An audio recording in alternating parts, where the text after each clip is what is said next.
પ્રધાનમંત્રી મોદીએ બનારસ હિન્દુ યુનિવર્સિટીમાં સાંસદ જ્ઞાન સ્પર્ધાના ટોપર્સને પ્રમાણપત્રનું વિતરણ કર્યું. તેમની સાથે તસવીરો ખેંચાવી અને તેમને આગળ વધવાની પણ પ્રેરણા આપી હતી.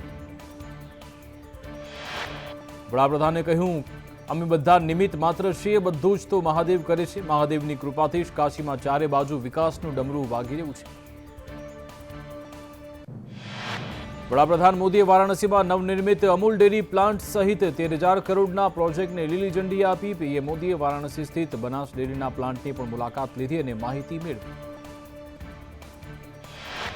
વડાપ્રધાન મોદીએ રાહુલ ગાંધી પર નામ લીધા વગર પ્રહાર કર્યા. કહ્યું, કોંગ્રેસના યુવરાજે મારી કાશીના યુવાનોને નશેડી કહ્યા.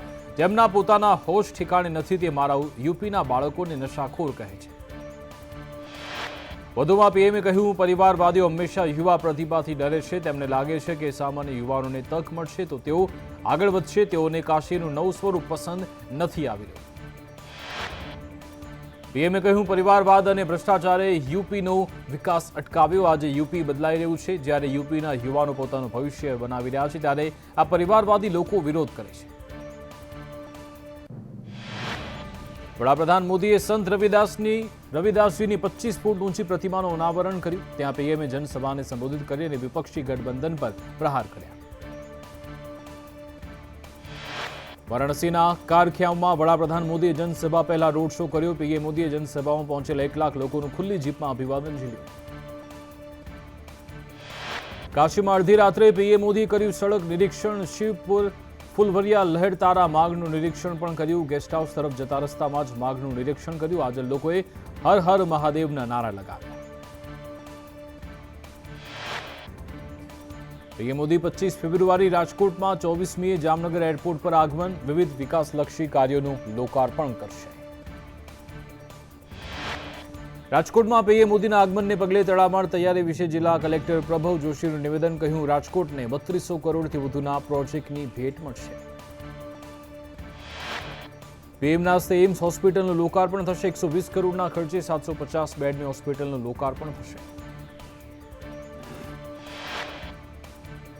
રાજકોટમાં પીએમ મોદીના આગમનને પગલે એમ્સ હોસ્પિટલમાં 3 હેલિકોપ્ટરનું રિહર્સલ.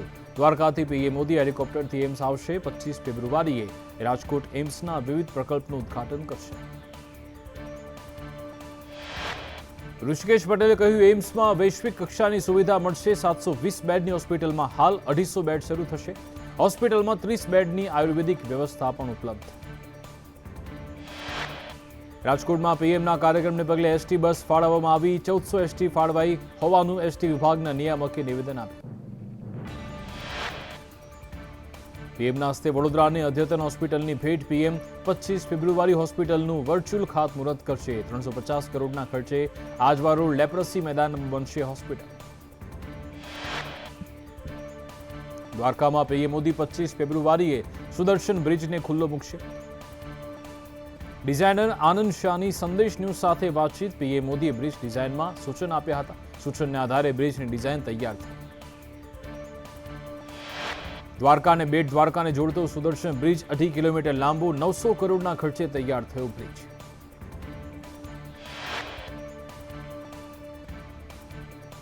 આપના નેતા અને દિલ્હી મંત્રી સૌરભ ભારદ્વાજનો મોટો દાવો. કહ્યું, 2 થી 3 દિવસમાં કેજરીવાલની ધરપકડ થઈ શકે છે.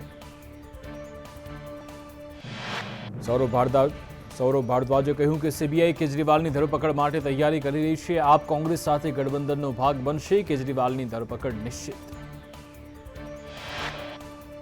લોકસભા ચૂંટણીની 13 માર્ચ સુધી થઈ શકે છે જાહેરાત. સૂત્રો મુજબ 7 થી 8 તબક્કામાં થઈ શકે છે મતદાન. ચૂંટણી પંચ હાલમાં રાજ્યની મુલાકાત લઈ રહ્યું છે. પશ્ચિમ બંગાળની પણ ચૂંટણી પંચ લેશે મુલાકાત. લોકસભા ચૂંટણીમાં ભાજપ ઉમેદવારોની યાદી માર્ચના પહેલા સપ્તાહમાં જ આવી શકે. 2014 અને 2019માં હારેલી બેઠક ઉપર પહેલા નામ જાહેર થશે. યુપીની 14 લોકસભા બેઠકના નામ પહેલી યાદીમાં જાહેર થશે. બંગાળ, પંજાબ, કાશ્મીર, મહારાષ્ટ્રના ઉમેદવારોના નામની જાહેરાત થઈ શકે. લોકસભા ચૂંટણીમાં ગઠબંધનની ચર્ચા વચ્ચે ગુજરાત વિધાનસભાની પેટા ચૂંટણીમાં પણ આમ આદમી પાર્ટી અને કોંગ્રેસ સાથે ચૂંટણી લડી શકે. વિધાનસભાની ખાલી પડેલી 2 બેઠકો માટે ગઠબંધનની ચર્ચા. સૂત્રો અનુસાર વિસાવદર બેઠક પરથી આપ લડશે ચૂંટણી. વિજાપુર બેઠક પરથી કોંગ્રેસ ઉમેદવાર લડશે. 2022માં બંને બેઠકો ભાજપે ગુમાવી હતી. ભરૂચ કોંગ્રેસમાં ઉકળતા ચરુ જેવી સ્થિતિ, આપ સાથે ગઠબંધન બાદ કોંગ્રેસમાં ભારે નારાજગી, મોડી રાત્રે ભરૂચ જિલ્લા કોંગ્રેસ સંકલન બેઠક મળી.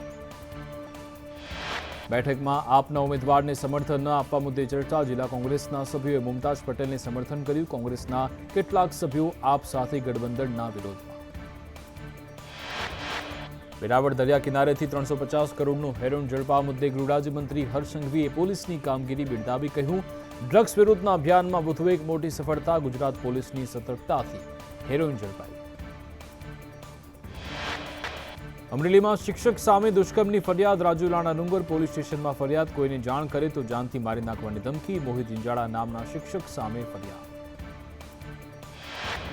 રાજકોટમાં બંગાળી કારીગર લાખોનું સોનું લઈ ફરાર, શ્રી પ્રભુ કૃપા અને પ્રિયા નવનીત પેઢીમાંથી 500 ગ્રામ સોનાના દાગીના લઈ મનોજ શર્મા નામનો કારીગર ફરાર, પોલીસ ફરિયાદ નોંધાઈ.